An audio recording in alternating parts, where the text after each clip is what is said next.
President Muhammadu Buhari has appealed to the Academic Staff Union of Universities to consider the plight of students and call off the ongoing strike.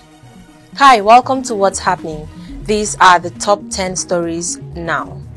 At number 1, President Muhammadu Buhari has appealed to the Academic Staff Union of Universities to consider the plight of students and call off the ongoing strike.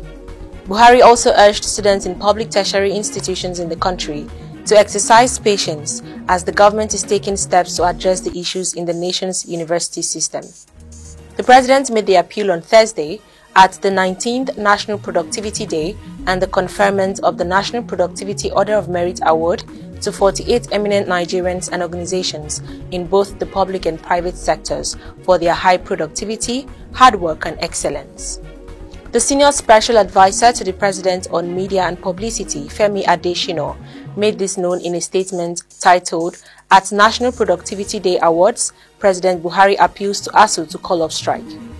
The president, however, pledged that the federal government would continue to do everything possible to uplift the standard of the educational system in the country. At number 2, President Muhammadu Buhari has ordered all heads of agencies, departments, parastatals and ambassadors with political ambitions to resign.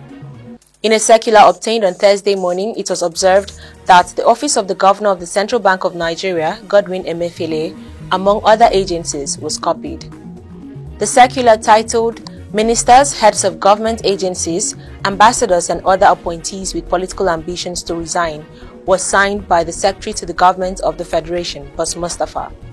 However, a source in the presidency said on Thursday that claims that Buhari has asked the CBN governor to resign is untrue and false.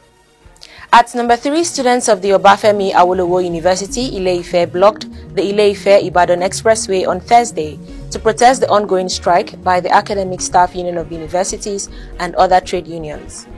The protesters, under the platform of End ASUU Strike Coalition, said the protest would continue until the Nigerian government and the striking workers end their disputes and reopen the universities. In some of the video clips seen on Thursday morning, the protesting students said they were not afraid of the security operatives and threatened to remain on the road until the universities are reopened. They expressed their frustration over the continued strike by the workers, adding that they were disappointed that politicians were showing more interest in the 2023 general elections rather than looking into the ongoing plight of students who are the most affected by the ASUU strike. At number 4, the governor of Ebonyi State, David Umahi, has nominated 5 new commissioners into his cabinet. The names of the new appointees were forwarded to the State House of Assembly for screening on Thursday. The Chief Press Secretary to the Speaker of Ebonyi State House of Assembly, Leo Ekene Oketa, made this known in a statement in Abakaliki on Thursday.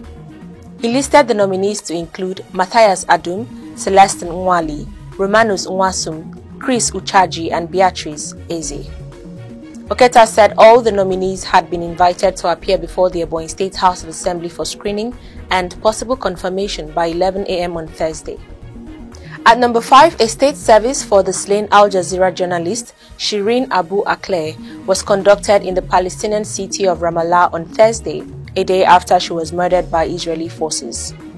Akleh was allegedly murdered by Israeli forces while in line of duty on Wednesday. Her death has sent shockwaves throughout Palestine and the Arab world. Thousands of Palestinians attended the funeral ceremony which took place at the Palestinian Authority's presidential compound at noon on Thursday morning in the occupied West Bank city. At number 6, the managing director of the Nigerian Security Printing and Minting Company, Abbas Umar Masanawa, has declared his intention to contest the governorship election in Katsina State on the platform of the All Progressives Congress.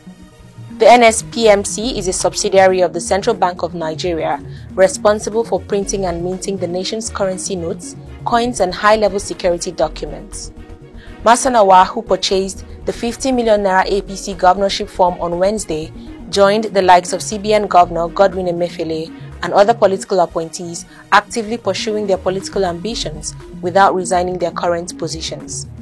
President Muhammadu Buhari appointed him as the managing director of the printing organization in 2015. At number 7, the federal government has said that about 445 local government areas across 32 states and the Federal Capital Territory will witness heavy flooding during the 2022 rainy season. The Minister of Water Resources, Engineer Suleiman Adamu, disclosed this during the unveiling of the 2022 Annual Flood Outlook put together by the Nigeria Hydrological Services Agency. Adamu said 233 local government areas in 32 states are at the risk of what he called highly probable flood risk areas, while 212 local government areas across 35 states are at a risk of moderate flooding during the year. Lagos, Edo, Delta, Akwa Ibom, Abia and the FCT lead states at the risk of highly probable flooding during the year. At number 8, the National Council for Women Societies has called for support for the Minister of Women Affairs, Dame Pauline Tallen, as she declares her ambition for the senatorial race in Plateau State. The national president of the NCWS, Hajia Lami Lau, who made the call in a statement on Thursday in Abuja, said that the council would fully support the political ambition of Tallen. According to Lau, the NCWS will do its best to give the minister the necessary support she needs to win. She said, "We join the women and youths from Southern Jos, Plateau State, to congratulate our minister, mother, sister and wife on her ambition for the senatorial position. Over the years, there has been a sustained poor representation and gender imbalance of women in all spheres of life." At number 9, an angry mob in Sokoto State roasted alive a Christian female student of Shehu Shagari College of Education in Wamako on Thursday for allegedly criticizing Prophet Muhammad. The deceased, identified as Deborah, was accused of passing unflattering comments about Prophet Muhammad on campus. It was gathered that following immediate threats to her safety, she was evacuated to the security post of the school, but the mob still pursued her to the security post and overpowered the personnel there, after which they lynched her. A video circulated online shows how the student was set on fire by the angry group. The school authorities have issued a statement announcing the immediate closure of the school following the incident. Lastly, at number 10, there was tragedy at the Costain roundabout area in Lagos State on Wednesday night when a 4-foot container fell from an articulated vehicle and crushed 2 road users. It was gathered that the truck suffered brake failure while en route to the Costain roundabout, and as a result, the container load fell off the back of the truck conveying it and crushed the 2 victims. The Lagos State Emergency Management Agency confirmed the incident on Thursday. LASEMA Permanent Secretary Olufemi Okeosointolu said while the male victim died on the spot, the other female victim was rescued alive but sustained severe injuries that included a broken left leg. That's all for today, but before I go, I would like to remind you that the 2023 general elections is drawing closer. Do not fail to get your permanent voters card. See you next time on What's Happening.